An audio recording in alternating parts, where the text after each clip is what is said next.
It's on mute when you're not talking.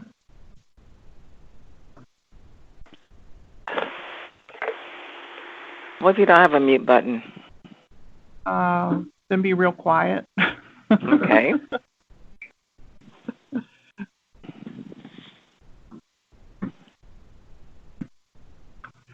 soon as I get word from the television station, then we can proceed.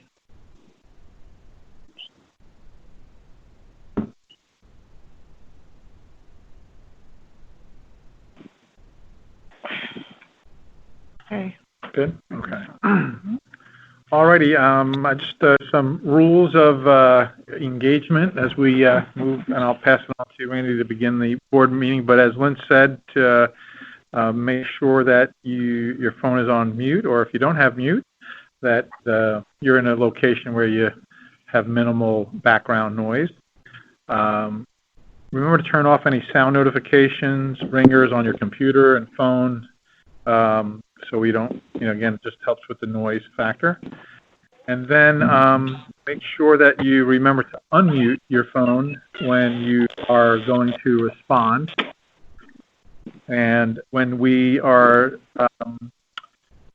calling for a motion and for voting, to please identify yourself and then your vote, so that we can properly note everybody. And please do not put the call on hold, because depending on where you are, we might hear some nice music and whatnot, and it would be hard to continue on with the meeting.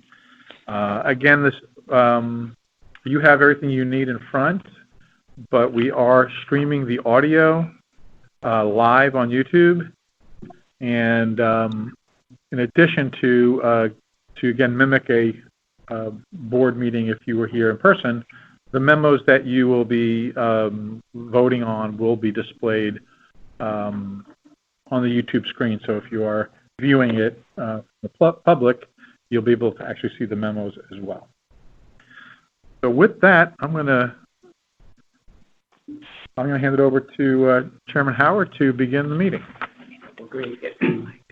Good afternoon, everyone. I will go ahead and call the meeting to order, and I'll ask everybody to, virtually wherever you are, stand up and join me in the Pledge of Allegiance.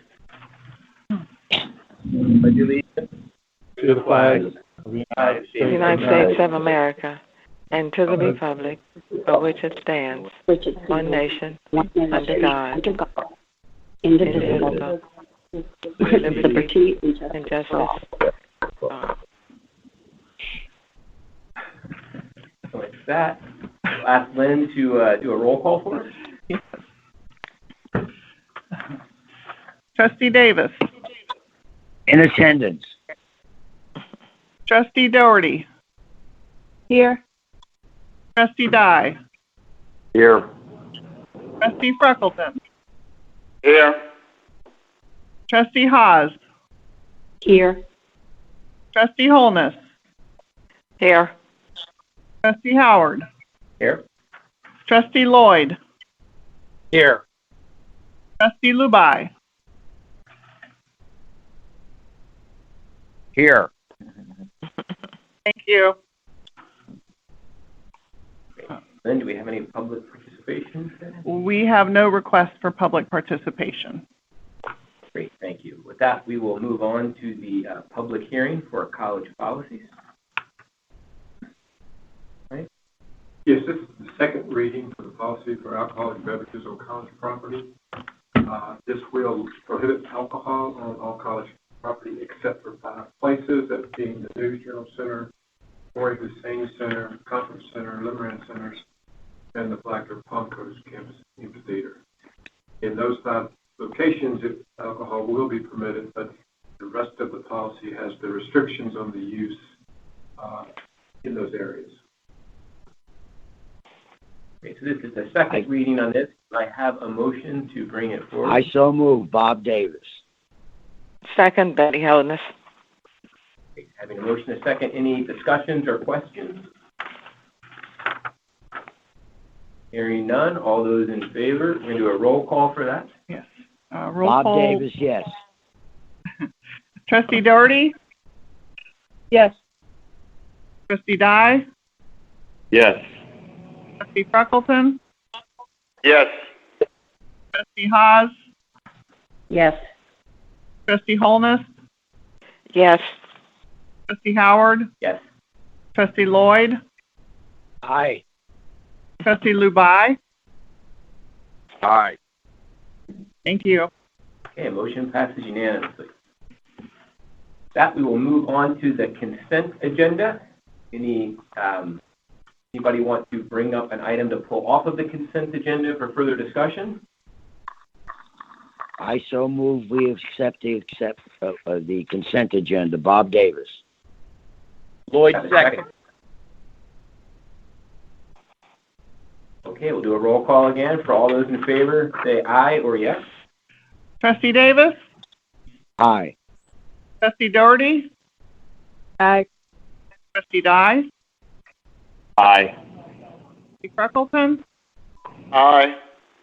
Trustee Haas, Aye. Trustee Holness, Aye. Trustee Howard, Aye. Trustee Lloyd, Aye. Trustee Lubai. Aye. Thank you. Consent agenda passes unanimously. With that, I will turn it over to our president for his time. Okay, well, thank you, and thank you all for being able to be on the call today and help the institution continue to do business and move forward. I'm going to start with just a kind of calling it the COVID-19 update. It's been a tremendous effort. I want to, begin by thanking, the entire Daytona State College faculty and staff. We really have done some amazing things. I'm going to highlight some of those things, and truly has been an amazing effort to continue operations, and I think we've done quite well with it.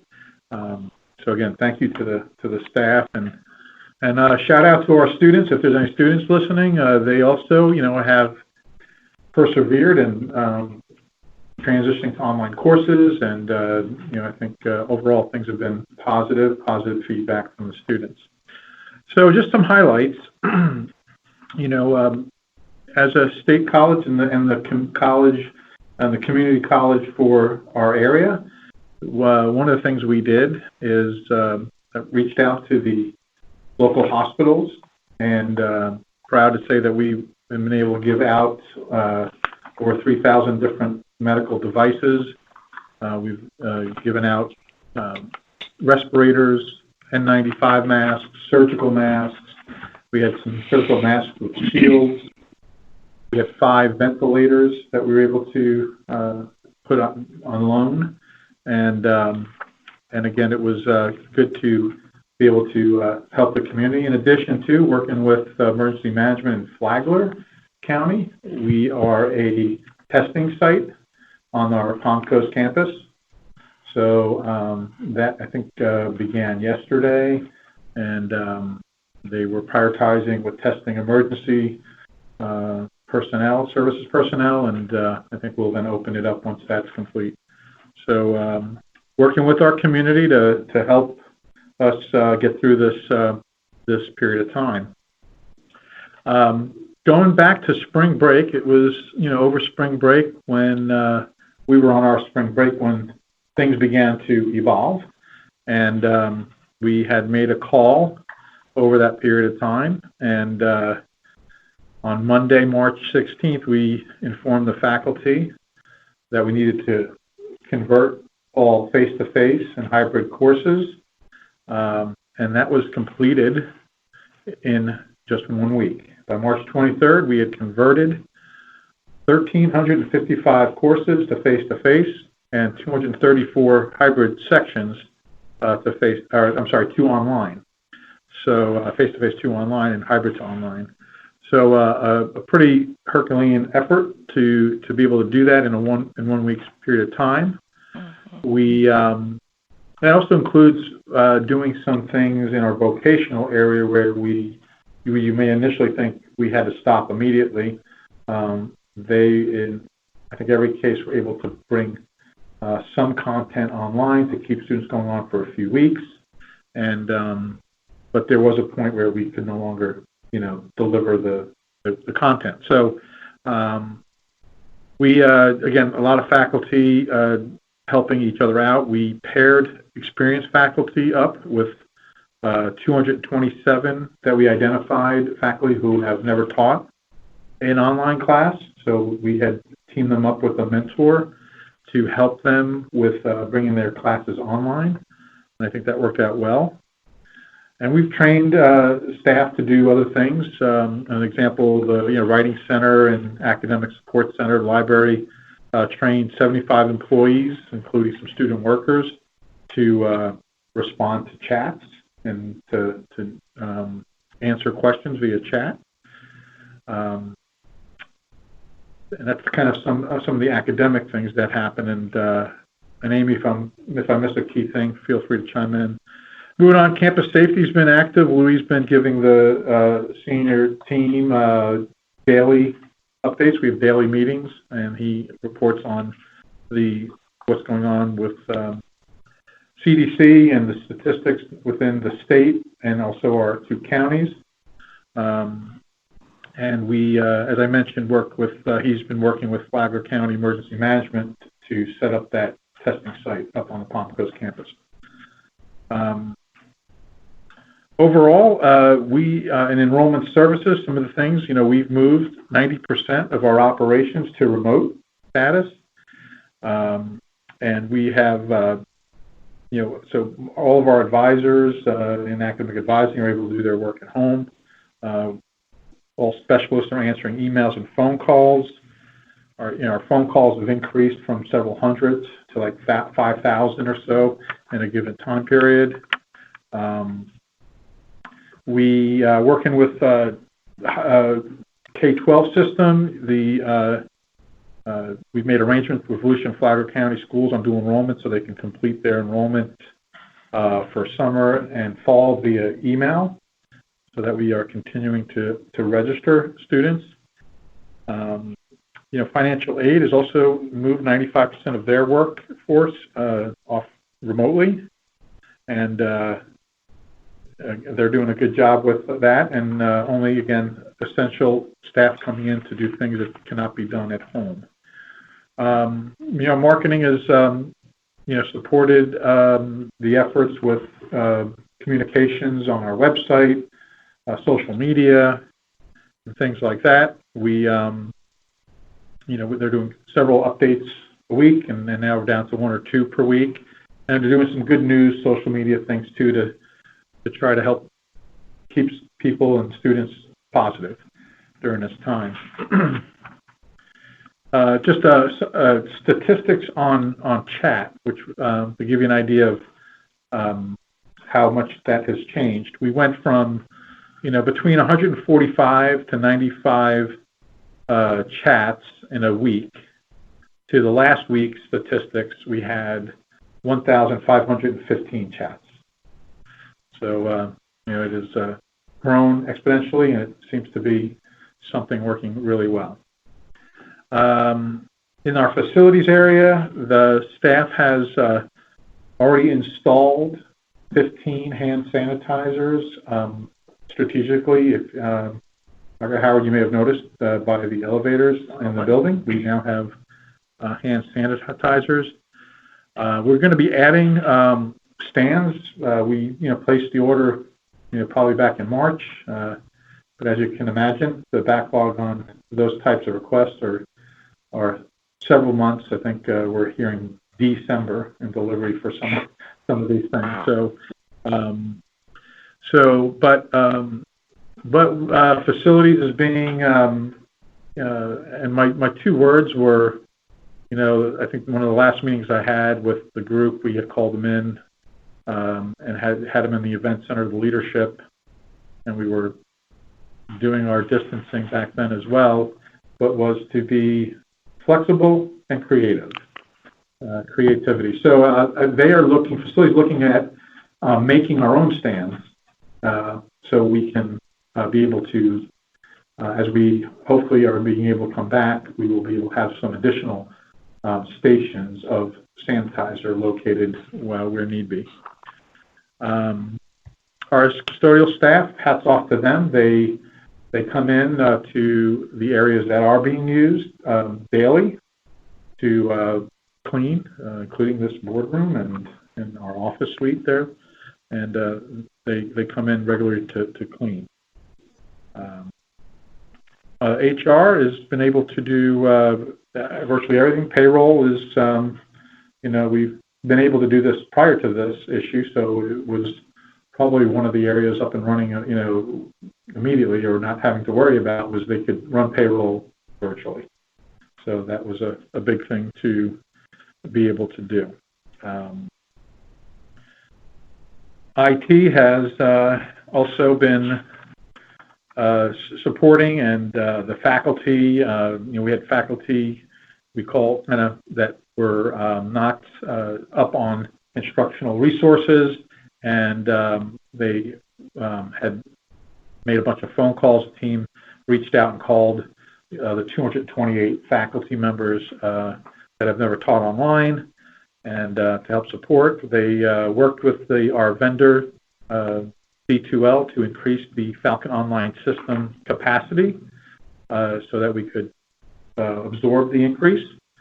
And we went from 10,581 to 22,860 unique user logins in our Falcon Online system in a single day, a 46% increase. Just some neat things. They were able to go in quickly and produce chemistry lab videos by partnering with faculty and staff who would shoot their videos on an iPad and then get them to instructional resources to get them edited so they would be of decent quality for the students. They also conducted training for Skype for Business and a lot of other support. We have deployed 137 laptops to faculty and staff to help them be able to work remotely.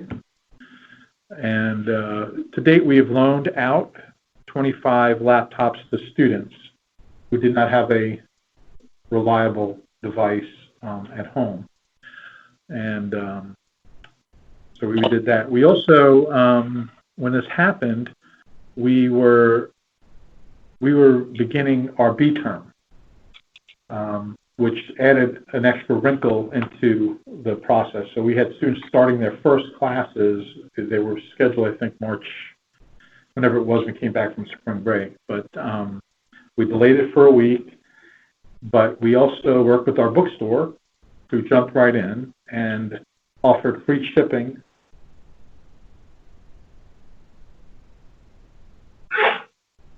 Right. So the bookstore jumped in and offered free shipping for all the books of the students that were starting classes for the B term.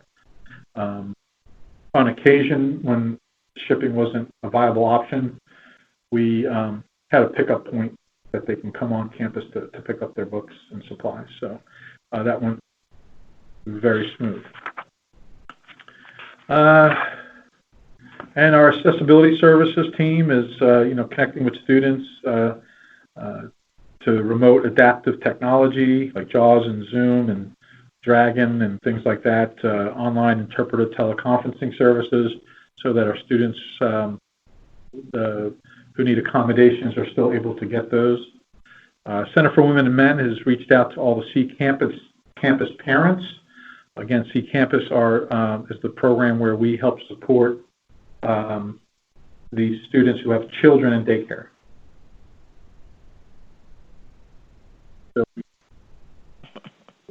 So we the Center for Women and Men is actively reaching out to those C Campus parents, our homeless cohort, and we're giving them resources for counseling and other items that they may need. And they've donated food to VCAN 2020 homeless students. And again, just supporting not only our own students, but our community. Student Life is engaging our students remotely via online, telephone, and Skype, and keeping that part of Student Life connected. and they are working, and I'll cover this a little bit in a while, on a virtual graduation ceremony. And Veteran Services also reaching out and connecting, and a good thing that was allowed quickly was the VA allowed, because if you were not aware, to get benefits, you can only take so many classes online as a veteran, and they lifted that restriction so that it didn't cause a disruption in their support. So, good things. And we've had a lot of things waived with the state so that we can keep things moving. One of the issues, and I think I've mentioned it to you all in conversation, was my one concern that was, a community and really a statewide concern was FDLE originally were not letting us bring the program online, and we were able to have some conversations, and they had gotten there with a group, and they have lifted that, so we commenced online with the law enforcement and should be graduating a class in about 3 weeks. And and as I thought about that one, I thought, every week that goes by, we have police officers retiring and whatnot, and also if they get ill, that also reduces their workforce, and that might be an important pipeline we want to keep going. So, and nursing has been able to go online, so that's continuing. Some of our health programs cannot, but nursing is one that can, which is important. So they are continuing to move on.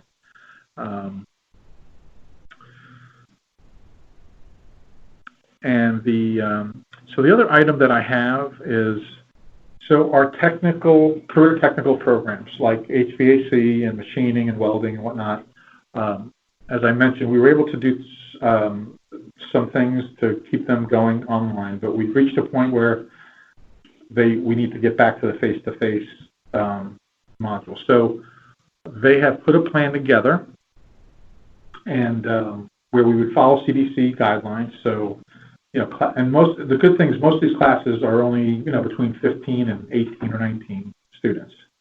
So they have a plan that would break those sections into two. So we would be below the CDC 10. And we're also putting some protocols in place as well. And so we're looking at sometime in May. I think we have a tentative day of, it's in the middle of May. I don't remember the date exactly here, but it's tentative because we still want to make sure we are within, the guidelines that are out there. So I'm going to pull it up here in a second. Maybe we'll tell when I look at it. I think it was May 13th. We are looking to potentially resume some PSAB classes in a couple different locations, mostly at the ATC, but we have some in DeLand and another one here in Daytona, following CDC. And again, that's tentative. It could get pushed back a week or two. We'll see what happens. But with that, I would like, we've thought about putting some protocols in place that I would like to see if I can have a board member give us authorization to enforce safety protocol measures when classes do resume. And these protocols, would be the CDC guidelines. It may be, for example, we are looking at requiring a mask if you come back into these classes, at least in this initial phase. So, and with board approval, we can, it'll be help us enforce it if a student does not want to, wear a mask in a class. And it'll be, when we bring it online, bring it up, not online, bad term, but bringing it back face to face, we'll give options to students. So if they choose, if they're not comfortable coming back, that they can, we will give them a credit to enroll in these classes within a year at no cost. I'll make that motion, Bob Davis, to accept that. Lloyd, second. A motion and a second. Any questions or discussion for the president on the motion? Randy, this is Randy Dye. Just a couple, in general, I completely agree. I do, some of the classes, we want to make sure that the mask itself, while it's protecting from one kind of safety issue, making sure it doesn't create another safety issue in terms of doing the work. Tom, and I'm doing this just out of an abundance of caution, not knowing the specific hands-on piece that the student might be doing. That would be the A. And then because some of this stuff is going to be open-ended and, it's kind of up to us to be compliant, I guess I just want to make sure that we feel like we're following the lead of the governor and all those who are, I guess, I just don't want us to be looked at in the wrong light. That's all. Randy, I think those are great points. And, maybe a friendly amendment to the motion would be that, any measures or protocols you put in place, that you make sure you had a group look at them from an angle of a safety review. So are we going to cause some other danger by trying to prevent one? I might add to that is just from a general counsel perspective, make sure we're not forcing somebody to do something or asking them to do something that could, get us in trouble. And I realize it's voluntary, so that gives me some comfort. And then finally, that it's within whatever protocols we might put in place, we pass the reasonableness test in terms of whatever the CDC, the governor, and other legislative bodies are saying is prudent. Yeah, that restatement works for me. Any other questions? It's a great question or comment, Randy. Any other trustees have a question or comment? It's obviously an important topic, and we want the institution to get but we want to make sure. Mary Ann Haas. Yeah, Mary Ann, please. My question is, do we have a time frame on this, or are we saying this is just this is a possible continual something that we're talking about, strategy, or are we talking about something within a time frame to look at it again to see if it needed to be extended? But I would feel more comfortable if we did this within a time frame.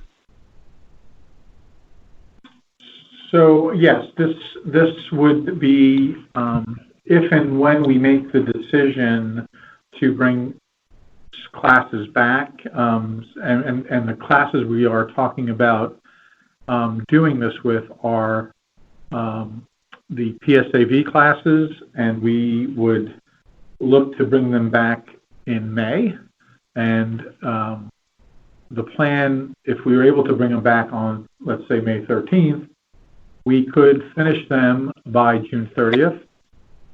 And for some people, that means getting them graduated and whatnot. So it would be, once we decided we would have these protocols in place to bring them back, and we would continue to review those, and as guidance changes, we would adjust any kind of requirement we would put in.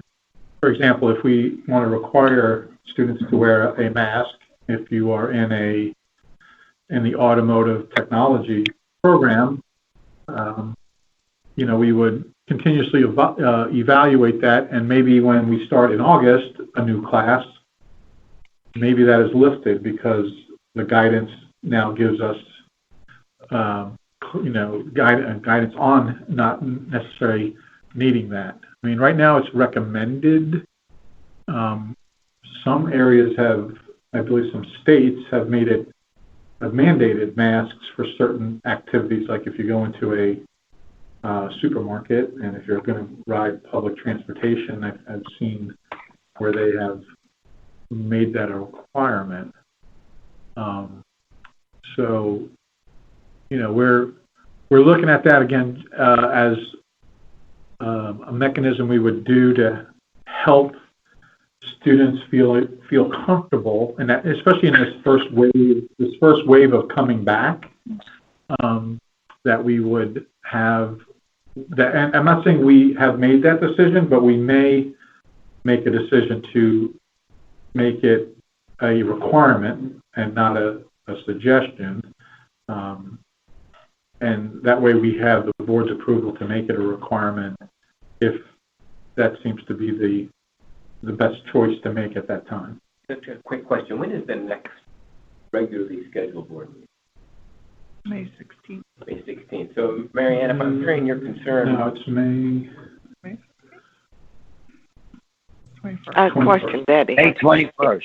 May 21st. So, it sounds like what I'm hearing is you're looking for something that gives you guidance between, I might say May 1st, because until then the state's pretty much under an order to stay shut down, and when the board meets again, at which point we could obviously revisit any procedure or guidance that you might have put in place. But you're looking for something that, should you have the ability to get classes up and running in a limited fashion between May 1st and when the board next meets.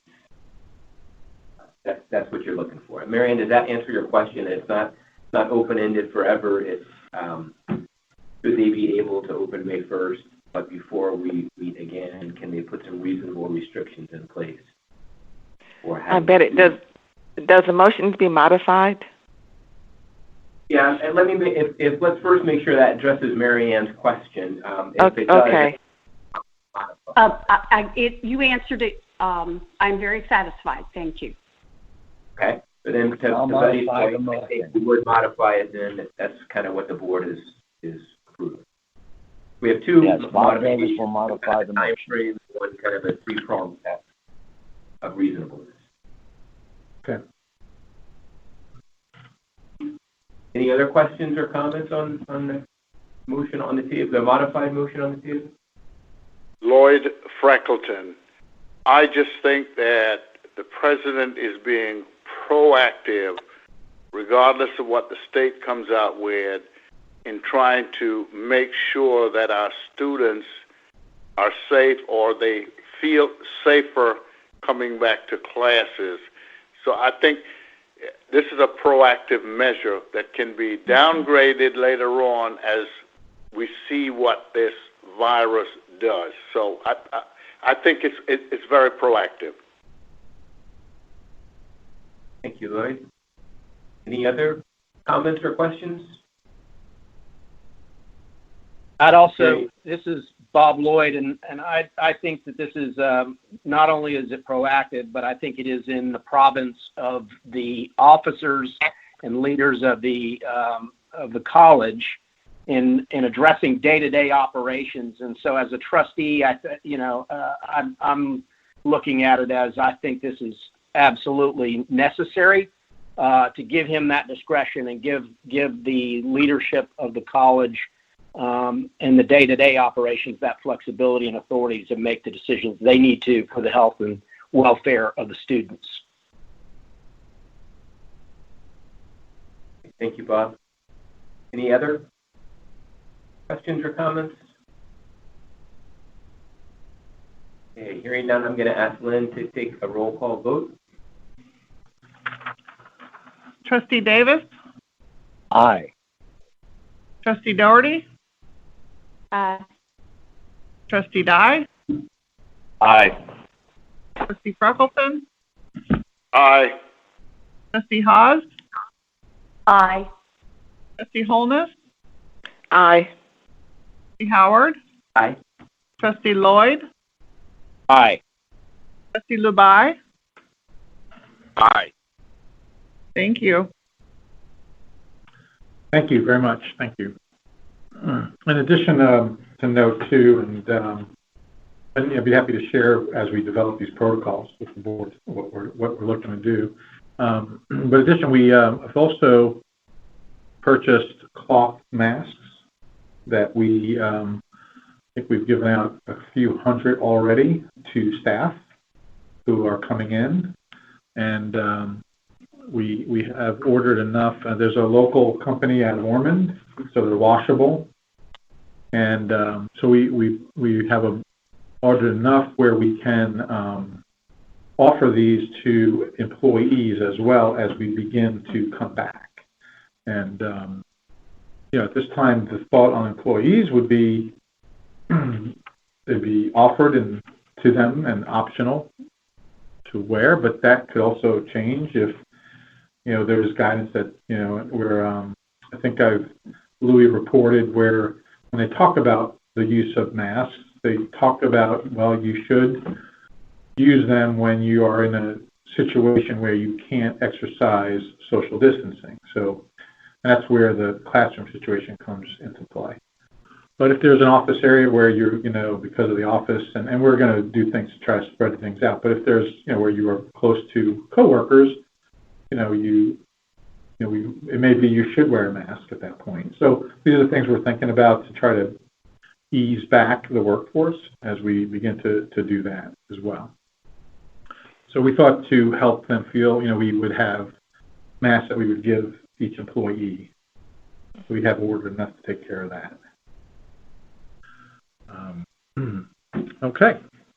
I'm going to move on to our virtual commencement proposal, and I believe you were all sent that. And we don't have to spend a lot of time on it, but just thought maybe a quick review that, the staff had put together a recommendation, because, this is an important, event for students, and, we made the decision to cancel the scheduled face-to-face ceremony and wanted to do something that would, recognize their achievements. So we would, set up a stage possibly at the News Journal Center, and again, practicing social distancing on the stage. We would have some folks there, and we would, go through, as you can see on there, a series of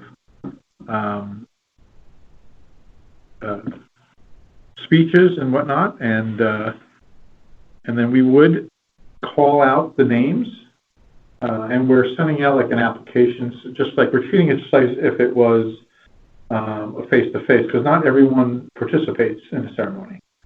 So, because if we had to do that, we would be reading off probably a few thousand more than we would normally at a face-to-face ceremony. But we're going to look at the list of people who already applied to participate, and we would do that. And maybe the folks that didn't, we would still do something to put their name up and scroll their name. But the things we also talked about was that we would, we're going to ask them to take a photo of themselves, and we would display that photo. We have to work out the timing on that, whether we can display it as we call their names off or somehow, but we would display those photos as part of the ceremony there. And also we would give them, we would be mailing them their diploma, and we talked about giving them mailing the actual booklet. We'll create the booklet with their name, and just like we would in a face-to-face, and send that to them, and as well as possibly sending them a tassel in the mail, so that they have the things they would have if we had an actual ceremony. So staff has begun to work on that, but I wanted to bounce that off of the board to see if that if they had any feeling one way or the other on that approach. Sure, and I'll jump in. I think it's a great idea. I mean, I think students that are graduating kind of feel like they've lost a very special moment in their time, and they've worked very hard to achieve it.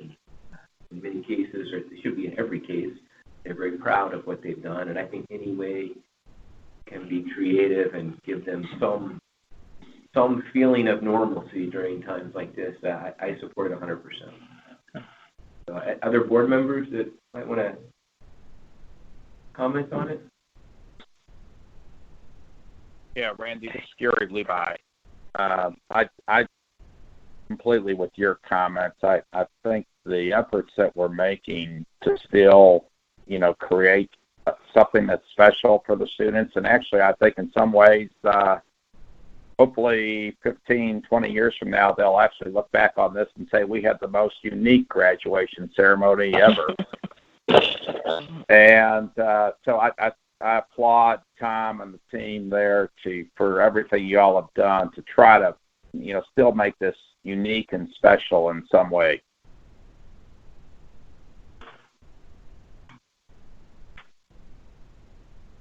Any other trustees that want to comment or question? Okay, well, thank you. And so we'll continue to keep you posted. We're going to, keep flushing this out, and, we may, we'll try to go back to, some photos that were taken throughout the year so we can do maybe some montages of students in their, classroom, at homecoming, at a basketball game or whatnot, and to give them a little bit of a snapshot of their time here at the college as part of the ceremony. Great, thank you. And from there, we're going to move on to back to the agenda. So we, as part of the CARES Act, we have a certification agreement that you have. It should be on page 109 in your book. And the college has been awarded $7.6 million. About half of that is to be used directly to students. We've gotten some guidelines on how to use it in terms of how it can be used and where we can use it, and there's some flexibility in determining that. So the staff is working on ways to assess need outside of just the Pell Grant guidelines, but they certainly said you can use Pell as a guideline to establish how we disperse money to that. The other half, we are still waiting on guidance on how we can use it. It's being told it's going to be used for it can be used for operational things and things like that, masks that we have purchased and anything maybe we have lost in terms of revenue and things like that we may be able to use that additional funding. So with that, I would need a motion to approve this agreement. A motion? Lloyd moves it. Lloyd moves. Do we have a second? Bob Davis. Davis, any questions or comments? Hearing none, Lynn, if you could do a roll call vote. Trustee Davis? Aye. Trustee Doherty? Aye. Trustee Dye? Aye. Trustee Freckleton? Aye. Trustee Haas? Aye. Trustee Holness? Aye. Trustee Howard? Aye. Trustee Lloyd? Aye. Trustee Lubai? Aye. Thank you. Motion passes. Okay. Thank you. The next item is we would need a motion to approve the final completion and final payment for the News Journal Center roof repair project. So moved, Lloyd. Davis. I heard a motion Lloyd. and a second, Lloyd and Davis. I don't know who the second was, though. Trustee Davis, was that you that seconded? Yes. Okay. I have a motion and a second. Any questions or comments? Hearing none, Lynn, if you could do the roll call. Trustee Davis? Aye. Trustee Doherty? Aye. Trustee Dye? Aye. Freckleton? Aye. Trustee Haas? Aye. Trustee Holness? Aye. Trustee Howard? Aye. Trustee Lloyd? Aye.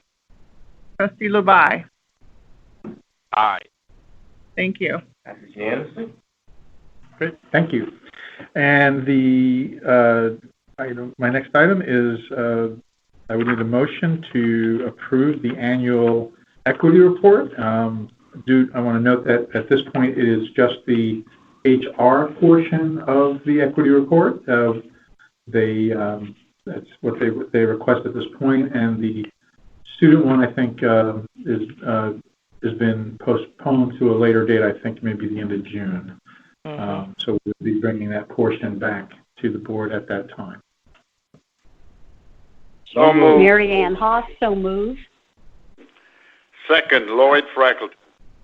Okay, great. We have a motion and a second. Any questions? Obviously, it's an important report. I know everybody probably spent some time reading it. Any questions?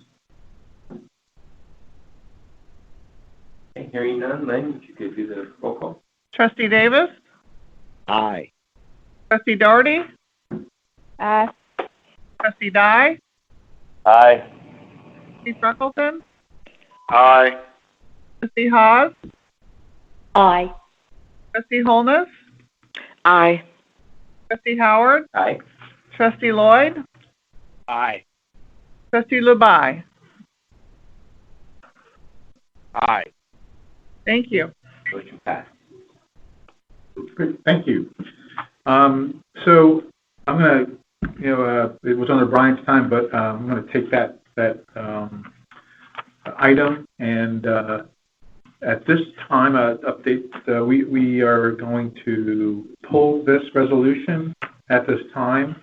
We were unable to come to agreements with initially TD Bank and then most recently JP Morgan. And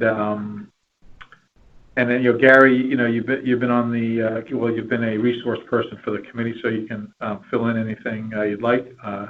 And then what I would like, the board has approved us to, get financing, but I thought it'd be good just to refresh and ask the board to approve us moving forward with an invitation to negotiate to secure funding for the residential housing project. So we feel that we would prefer doing an ITN instead of an RFP this time. That gives us the ability to talk to multiple banks simultaneously, which we need to have, to do something like that just because time now is more critical. And so again, we were unable to get the, I think it's the COVID issue has been kind of playing into the issues we've run into, and I certainly will let Gary, and then I've also spoken to Chairman Howard, and I think both have a lot of experience in this area. So I guess Gary, would you like to share anything on what the committee has been doing thus far? And Sure, I'd be glad to, Tom. When you take a look at the dates over the past 30 to 45 days, I don't know about you, but I feel like I've been in a time warp of sorts. But when we put out the bid initially, we had a due date of March 16th. So think about what the world was like leading up to March 16th, especially in that 1 to 2 weeks prior to that time frame, because we put this bid out in February. The world changed dramatically, and we actually, to our surprise, we only actually had 2 bids at the time, and I'm pretty confident, knowing how the financial world was looking at things, that was part of the driver. Secondly, we were really hoping to get a 20-year fixed rate option provided to us, and we received no fixed rate options for 20 years. We received one for 10 and one for 15. So after going through the process, really, I think we came back to let's try to hit the reset button, put this back out. Not that everybody's got a handle on what the future exactly holds, but I think it's a better handle than where we were probably 30 days ago. And as a result of that, we're going to try this and also give the banks 3 weeks to submit their bids. and then we'll evaluate this in May. Tom, did I miss anything there, you feel like? Or Randy, if you'd like to add anything too. I think that was a great summary, and I wholeheartedly agree with your assessment. Yep. No, that was a good summary, and as Gary mentioned, we hope to get the ITN out tomorrow and give the banks about 3 weeks, and look at a closing at possibly on May 29th. And we should be receiving the GMP for construction the second week of May. So timeline still will all work if everything falls in place. And if not, we will make the appropriate decision at that time. Did I hear that you would like a motion to redo through an ITN process on an accelerated schedule? Yes, sir. Bob Davis will make that motion. Betty Holden, a second. A motion and a second. Any other questions or discussion on this item? Hearing none. Lynn? Trustee Davis? Aye. Trustee Doherty? Aye. Trustee Dye? Aye. Trustee Freckleton? Aye. Trustee Hawes? Aye. Trustee Holness? Aye. Trustee Howard? Aye. Trustee Lloyd? Aye. Trustee Lubai? Aye. Thank you. Great. Thank you. And that concludes my report. Excellent. We'll move on to finance then. All right. We go to page 2. This is the reporting period ending March 31st, and it includes 2 months, which is February and March. This exhibit actually provides you a listing and a graph that shows you how much money we have collected to date. 23.5 in tuition and fees, 36.1 million in state revenue, 2.9 in other revenue, and 8.2 million has been approved transfers by the Board of Trustees on our 6/30/19 board meeting, this totals up to be 70.8 million of operational budget revenue collected to date.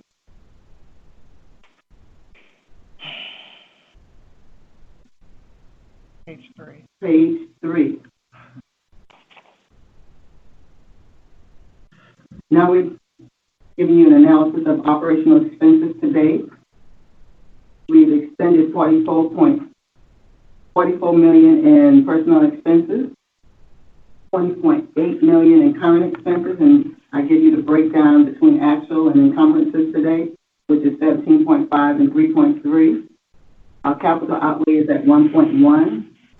Total obligations to date is 65.9, which is 71% of the operational budget of 92.4. And year-to-date actual expenses, which alleviates the encumbrance to date, is really 62.5 million, which is 68% of the budget. Page 4. This page provides you a carry forward of funds as of 6/30/19 year end. Our AFR balances and projected fund balance today as it relates to this reporting period. Every reporting period we show you that our AFR had a 17.8 million. It included state revenues of 4.8, board designated reserves of 2.4, unallocated of 9.7, year-end encumbrances of 261,000, rollovers, designated reserves of 563. The date, as it relates to this report, net projected fund balance unallocated for this report is $19.5 million.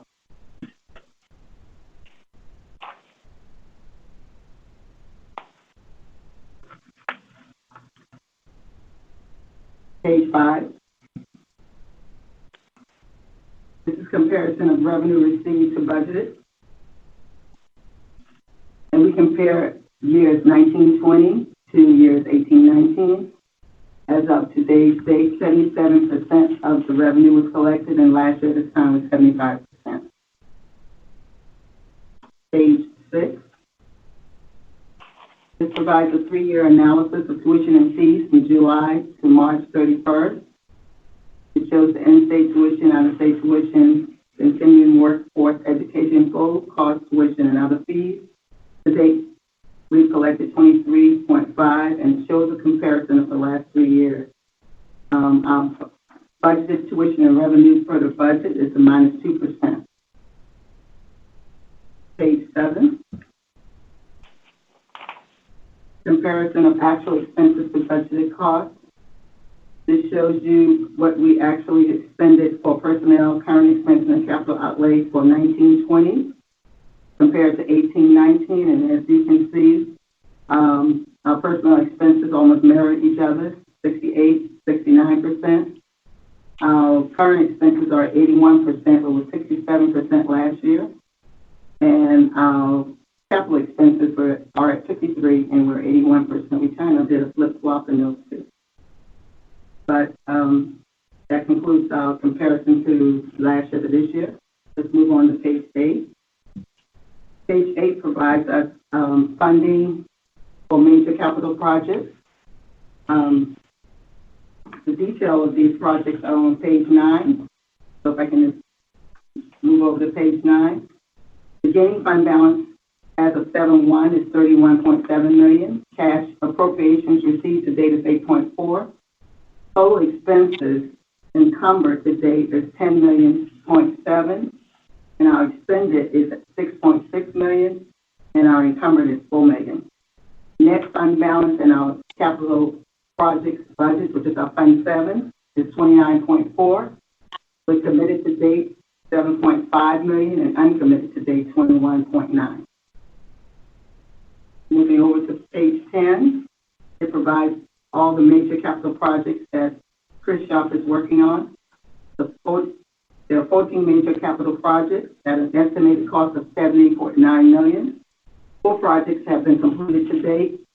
10 projects are still in progress, as you can see outlined. 4 are expected to complete at April 2020, 1 May 2020, 1 in August 2020, and 1 in June 2022, 1 expected to complete in June 2025, and 1 is to be determined. That's the Daytona classroom lab, and 1 project is ongoing, which is our ERP. That concludes my financial report for this reporting period. Are there any questions?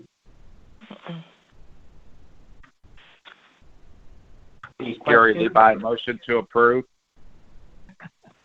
We don't need a motion for this one? Yeah.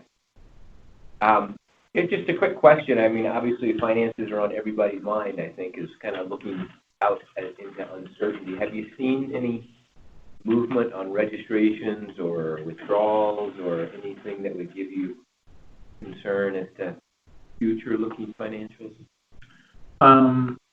So summer registration is actually not doing too bad. I think it was, I want to say maybe down about 1% right now. And fall was down a few percent in registrations. What we're seeing right now, and Eric, you can fill in if I miss anything. Where we are seeing a decline is in applications, new students for summer and fall. And I think somewhere in that 17-18% range. And my thought is that I think everyone's in a funk right now, and their minds are not there.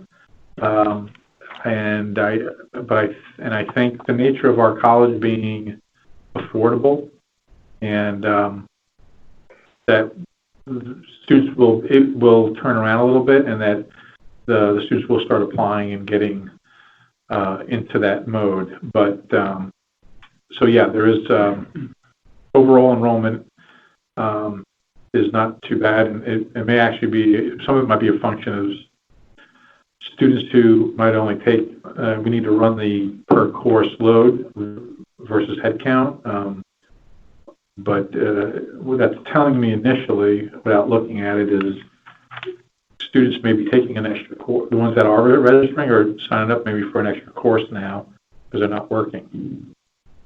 And so we're taking that extra course. But so it's a little early yet for us. We're only a couple weeks into the registration cycle for it, but we watch it daily. And so, Eric, I don't know if there's anything else you wanted to add to that. I would also like to mention that our applications are also down a little bit because normally in the springtime we go into the high schools and do on-site admissions, and due to the closing of the high schools we have not had the ability to do so. We are working on creative ways around that, but that is one of the reasons why we're seeing just a slight decline in the applications. Well, it looks like a great job on managing where we are and making sure that expenses are in line with revenues. We appreciate the report. I did a comparison on revenue to date, and we're actually 2 weeks before we end this month. And the comparison of what we collected last year in 030 as compared to this year, I had a $390,000 down. But remember, my reports prior showed that I had an adjustment of $240,000 of assessment fee, which was in prior months. So we kind of like closed. It's not looking real terrible. Okay, great. But again, President Tom, I would like to ask President Tom a question, Bob Davis. There's a possibility that I sent you that notification that some of the testing may be allowed to these high school students at home, and that will pick up the admissions. Yes, yep, I saw that, and for us it's the PERT exam, and Eric has gotten some guidance on that, so we are looking to that, and there's a, with PERT, there's I think it's called Honor Lock, and there's a fee for that. So that's one of those things we're looking at. Okay, can that CARES Act pick up that fee for students to take that exam from home because they'd have to use Honor Lock?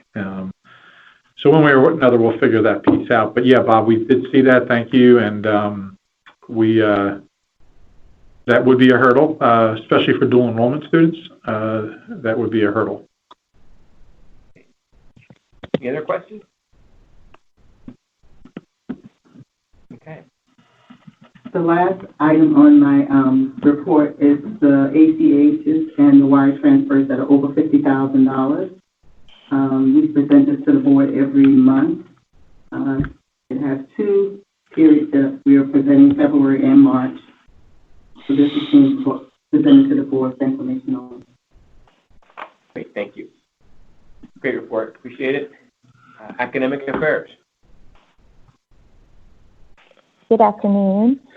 We have 2 items to ask your approval for. The first is MUN 1640 and SLS 2940. The first is a music theater ensemble course. It's an elective in the AA and in the music production technology AS. And the second one is a variable credit service learning course that is an elective in the AA. And I'll be happy to answer any questions, but we would ask for your approval. Gary Levi. Mary Ann Hobbs, move to approve.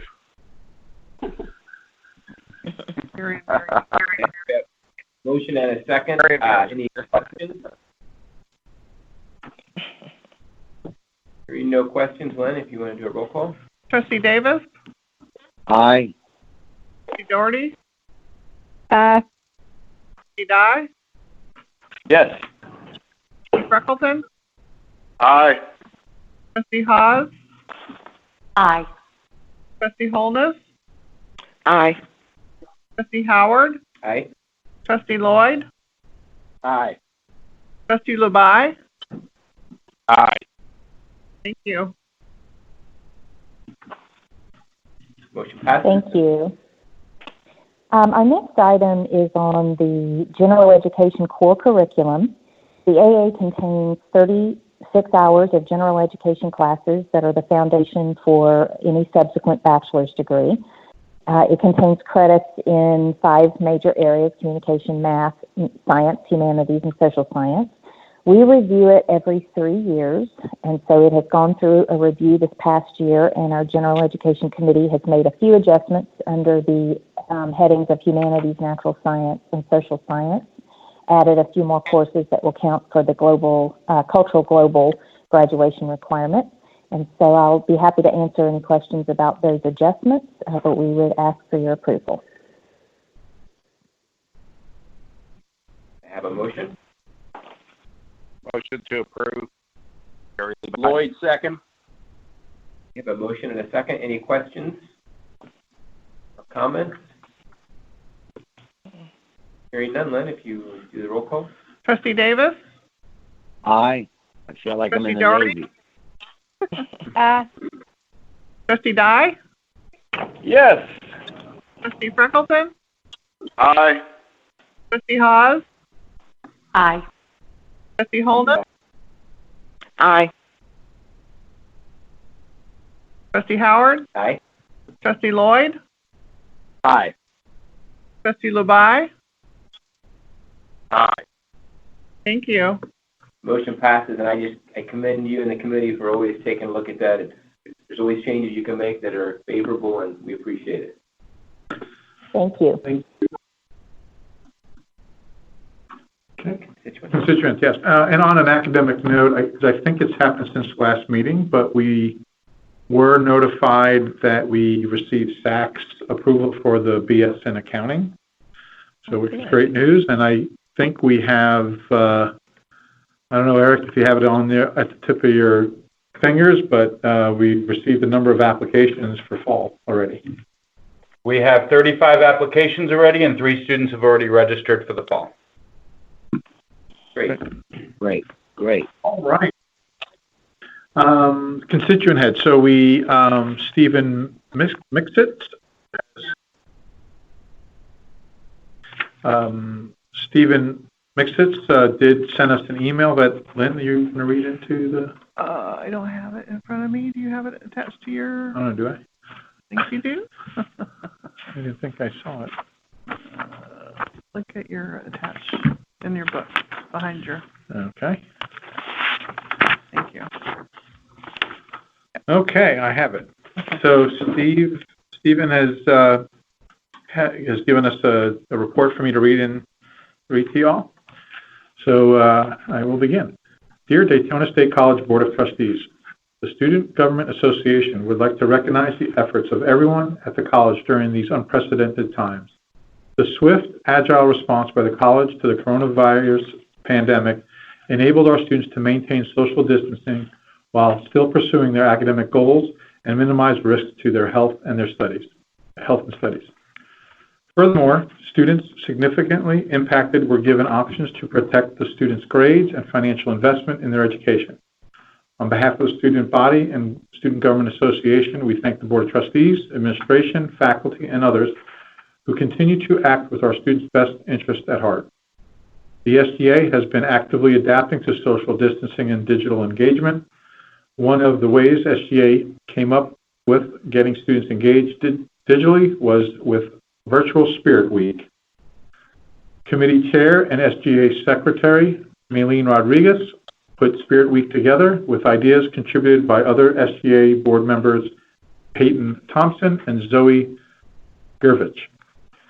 Throughout the week of April 13th through April 17th, students are being asked to post pictures of social distancing with a bit of flair and tag them with the hashtag DSC Spirit Week. Dunkin' Donuts graciously donated gift cards that will be sent to the winners of a drawing from the most active participants during the week. The intent of Spirit Week is to enhance the Falcon experience by offering a fun, socially inclusive but safe, physically distanced opportunity for students to engage with other students and the college.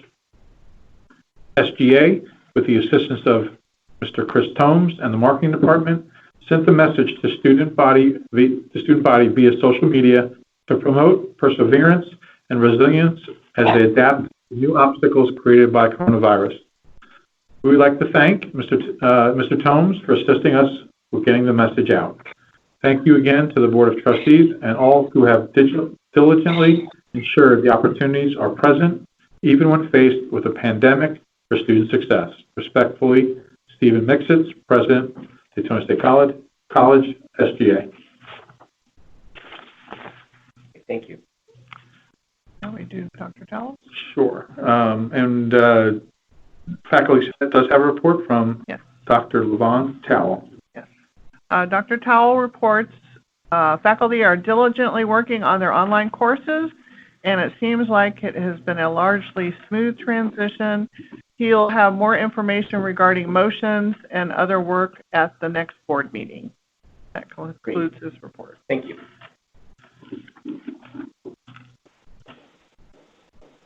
The other constituent report? That would be it. That's it. Okay. We will move on then. Time reserved for the board chair, and I'll start off just with some general comments, and then we'll also address the president's evaluation at this meeting. But just to echo some comments that have already been said, I mean, clearly these are unprecedented times, a lot of uncertainty, a lot of anxiety, and I believe Daytona State College is in a very strong position, thanks to great leadership, a great president, great faculty, great staff, most importantly, great students. It was a great report from the SGA president about, thanking the faculty for the Herculean efforts to transition, but also talking about how the student body is trying to find ways to continue to engage students. So, I am an eternal optimist. I do believe that the entire nation will get past this. But I believe even more so that what Daytona State College does will become very valuable to our community. Typically when you have a shock to the economy, unfortunately people lose jobs, but there are then opportunities created for an institution like ours who is so good at elevating skill sets of individuals, helping them achieve, a new vocation or a new degree, complete something they've already started, but make themselves more marketable. So I'm convinced that there may be a short time, concern where we have to watch what we spend and we have to be very careful. But I'm also convinced that we will come out very strong on the other end. And I just want to thank the faculty and staff for doing what it takes in uncertain times to make sure that is the case. And so with that, we will, all of the trustees have had a chance to fill out the president's evaluation. I believe you all have a copy from Lynn of the aggregated results. And so at this time, I will entertain folks who would like to make some comments about the president's evaluation. Okay. All right. I'm just going to step out for a moment. So do any of the trustees want to comments or questions or observations about the evaluation? Betty Hope. Bob, we'll start with you. Well, I would like to commend the president, Tom Labasso, for not only an outstanding job, for a job that was so unbelievable through the year, and especially when he rolled up his sleeves after spring break and came into this unbelievable, and how smoothly everything is working. I heard the minutes, I heard all the speeches today, and I can only say that only one person could have done what he did, and that was Tom Labasso. My hat's off to him. It was a lot of pressure, a lot of midnight searching, a lot of meeting with his staff, and I would just like to say we are very fortunate that Tom Labasso is the president of Daytona State Community College. Betty Holness, I would just simply like to echo Bob's comments. And if you look at the compilation of the comments on the evaluation, it just highlights Tom's leadership. As he said, looking at the short time they'd had to turn around things to get everything in operation and how smooth that transition went. We had the right person in place at the right time. Tom is respected. We've asked him to reach out to the business community, to the community. He's been very active. DSC is very respected in the community. When we're now looking to bring people into our column, they are now coming to Daytona State looking for us for leadership and support. So as Bob has said, the right person was in the position, and we're all thankful for his leadership that he's demonstrated. Thank you, Betty. Others that want to make a comment? This is Sarah Doherty. Go ahead, Sarah. Sorry, Sarah? my connection's not great, and it's really delayed. But I think what I noticed through this is the transition through this whole COVID process seems seamless, but part of that's because there's such a great groundwork and a great team that has done everything right before this happened, and it's made this, run so much more smoothly. So for that's Dr. Labasso and having a great team, and, it's not just what's happened in the last 2 months, it's what's happened over the last few years. Thank you. I think that was you also. Mary Ann. Okay. I wanted to say that actually none of this has surprised me, the way that Tom and his staff have stepped in and taken care of everything and made it as positive as they possibly could for everyone involved, the students, the employees, the community. And I've seen him in action now through several crises. We did have those 2 hurricanes, one year after the other, and they caused huge turmoil in our community and, of course, damage and what have you to the college and interruption in education. He's handled it all so smoothly. I'm so proud to be a part of this organization. And anyway, I'm not surprised that he was able to make this transition that we've had to make it so smooth. Thank you. Randy, this is Gary Levi. I would just like to say that you take a look out over the last several years, like Sarah said, and whether it was hurricanes or other things, whenever these types of things arise, and obviously this one's huge over the last month or two, but Tom's leadership stands out. When things get tough, his leadership even escalates and rises even higher. And it's times like these that create opportunities for ingenuity and motivation. He even went so far as to figure out a way to get our soccer players to kick toilet paper up into the air during this time, for those of you that have seen the video that he shared with us a week or 2 ago. But to keep things positive, and in turn, that breeds other positivity moments, such as the message that we got from our student body president, Stephen, and what you heard from the leadership team here today. Kudos to everybody in terms of getting the classes online that quickly was just an amazing feat that I'm still marveling at, just shaking my head here. So, and then overall, I'm very seldom. I've done a lot of evaluations over the course of my career, and it's rare that I go down the list and check the box of 5 on so many items that were on that evaluation, and that was the case here. So thank you to Tom and really to everybody on the team, but Tom in particular, he's the leader of the pack. Thank you, Gary. Any other comments? So I'm going to, being first time on this one, Brian, Lynn, do we have to formally approve the evaluation, or is it, I know you submit it going forward now. Yeah, no, it's recorded in the minutes that it's been completed. And then in terms of contract, do we need to tackle that at this meeting, or? Next month. Next month, okay, just to make sure I get everything right. Okay, so great, well, thanks so much then, and clearly, it's one of the things about an evaluation is for somebody to go back and look at it and figure out where the areas they want to spend time on, and that's the only challenge here is Tom, didn't get anything below a 4.75 if I scan it quickly. So, but you do see the few areas where we find important, and they're typically student success, no surprise. And I know Tom will continue to, as he has always, rise to the challenge and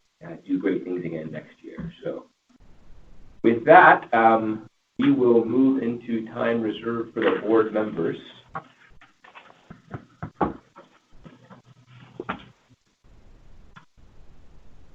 And I suppose we'll just go down the list, then how about that? So, Trustee Davis.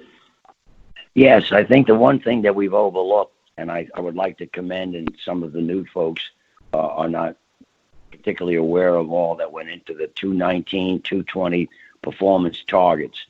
And it's just amazing when we put this together, how we had no direction from the state, and yet Tom and the staff were able to put this together. And I would like to commend the entire crew at Daytona State College for the 219, 220 performance targets. You all got a copy of this.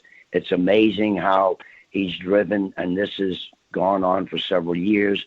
And I would just like to tell Tom, congratulations. I think that's a very, very important piece of paper that we've gotten on the performance targets, and just shows where we're advancing. You got to all recall that at one time, not too long ago, Daytona State College was 27, and now we're either 3 or 4. That's an amazing gradual performance that he's done. And the second thing that I would like to comment on is I'm having a private conversation with 10 other leaders in Volusia County with Senator Scott tomorrow. So if anybody has anything that they would like to relate to Senator Scott, please email me. Thank you. Great, thank you so much. And Tom has rejoined us. And Tom, you always hear that expression about are your ears burning. Yours should have been saying that. You received, rightly so, greatly, a lot of praise from the entire board. So on behalf of the entire board, a great evaluation. Obviously, you get a copy of it. I was saying it's hard for you to figure out where to improve because there wasn't much there. But again, on all of our behalf, thanks so much for what you do day in and day out, and then especially during this transition, which I know has not been an easy time. So we appreciate it, and thank you. Thank you, Stuart. And I was talking to Randy, and I couldn't recall if I was in that part during when it's done at the retreat, or whether I stepped out, or whether it was during contract talks. I couldn't remember. So I erred on the side of just leaving so you can talk. But Lynn was texting me, "Aren't you supposed to be here for this part?" So anyway, but thank you, for your support of not only myself but the entire Daytona State College family. And we, again, no individual can do it. It takes a team effort, and the board has just been incredibly supportive, and I'm fortunate to be able to be in this position. So thank you. Thank you. Trustee Doherty? So I just want to say thank you to the staff and all of the students for their patience and the ability to be fluid while everybody did the switch to online. As a working mom, I made the switch to be a teacher.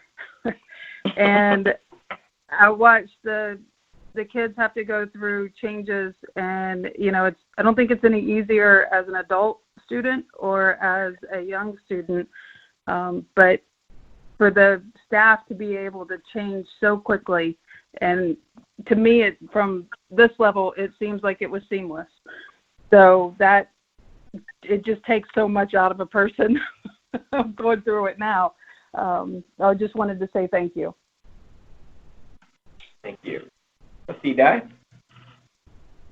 I think, I kind of look at particularly as it relates to the evaluation piece,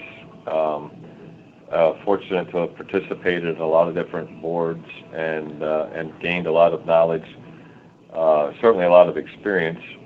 I think one of the hallmarks of a great leader is whether it's internalized or not, but not to get rattled in the face of incredible adversity and present a very calm front. And I think Tom has done a remarkable job of at least making all of us, I think the students, the faculty, the other employees, the board of trustees, the community, feel confident about where we are today, and is prepared to deal with this in a temporary manner for as long as is necessary, and at the same time be looking toward a time when we can get back to moving forward. I don't know that I ever want to use the word business as usual again. I'm not sure what that means anymore. But I'm just I feel really I personally feel confident, and even in my own world, when Tom and I talk about other things, it kind of makes me recenter and calm down in my world. So thank you to everybody, but the leadership has been incredible, remarkable. I made comments on my evaluations, and I think we are incredibly fortunate to have Mr. Labasso, and thank you. Thank you. Thank you. Trustee Freckleton? Yes, I just want to let Tom understand doing things, and he is doing things. He's passing it on. And, you know, we had a little type of rain up here. It's now nice and sunny. The tide's in, and I'm going to go out there and try and catch some fish for my wife for this evening and relax while I'm out there. But kudos to everybody at Daytona State, and under the leadership of Tom, the boat keeps sailing. Thank you very much, and keep doing what you're doing. Thank you. And if you're catching off, let us know. We could all swing by and, have curbside.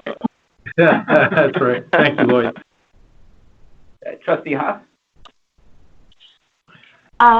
Once again, thank you, Tom. Thank you, staff, for all that you do.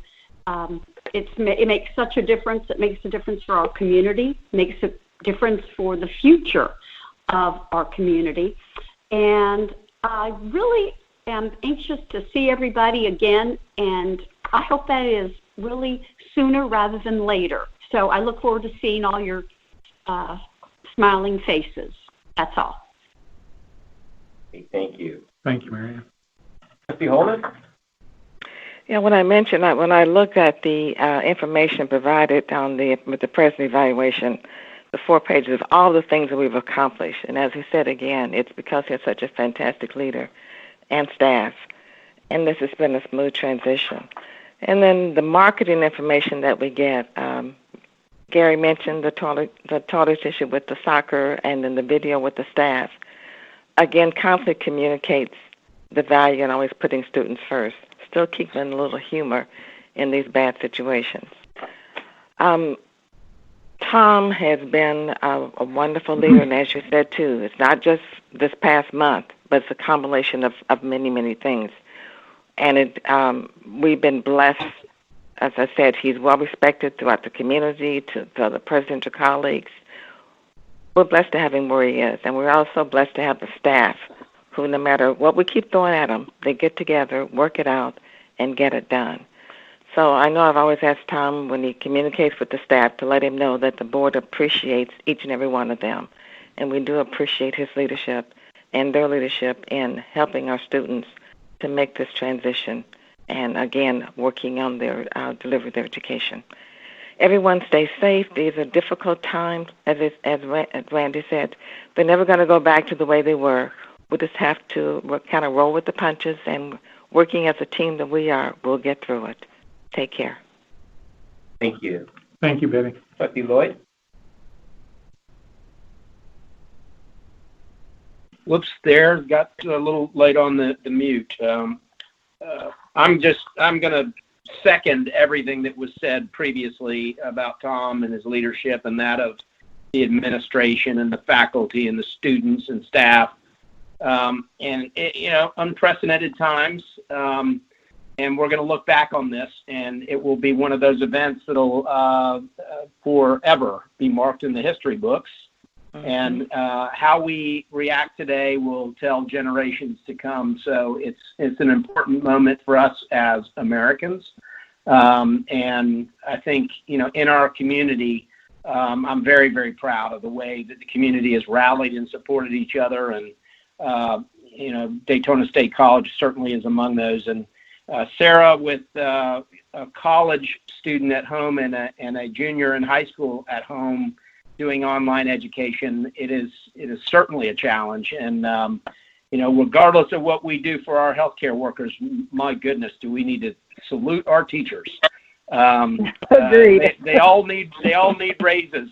So it's been a very interesting time. But again, I sent this out to our to our entire board at the chamber, letting them know that we are going to pick up the pieces and we're going to be strong and get through this and be better on the other side. But like the old sailors, when they have rough seas, they hold on to the rigging and hold on to the rails and say, hold fast and stay true.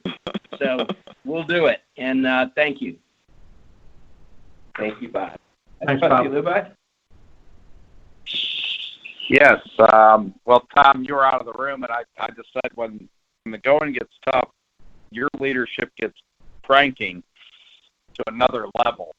And it's, as I mentioned earlier, times like these require ingenuity, and it's amazing the amount of ingenuity that is coming out here in recent weeks. But also, these are things that you've done before, and along with your team, and also kudos to you because you recognize the great team that you have as well. But it takes a leader that inspires each and every day, and I believe that you do that, and I want to thank you for that. And the students, just amazed at some of the things that they're doing and the way they're all really pitching in. It's a collaborative team effort between students and the staff to make all this work in these times. So thank you to everybody in terms of what you're doing each and every day. And as many people have said here already on the call, it just shows how much Daytona State College shines in our community. Great. Well, thank you. And I've been told we do need to take care of one housekeeping item, that we actually probably should accept the evaluation. So if I can have, as a president evaluation, so if I could have a motion to officially accept the evaluation. Bob, I heard everybody on that one. And that's an affirmative aye from everyone. Yeah. I'm going to say Mary Ann, I think I heard first, and Trustee Holness, I think I heard second. So there's the first and second. I'll do a quick roll call. Trustee Davis? Aye. Trustee Doherty? Aye. Aye.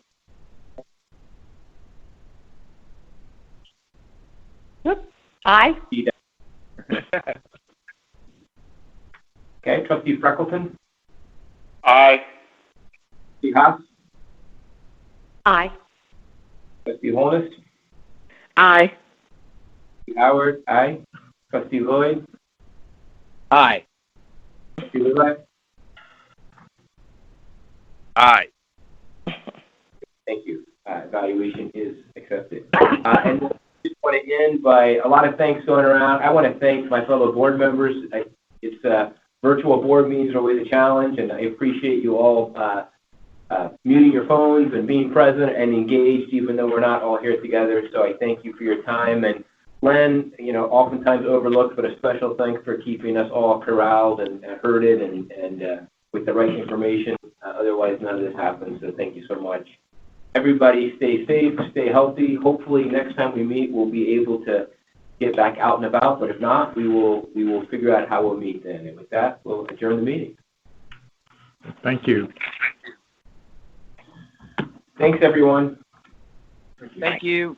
Thank you. Well, that went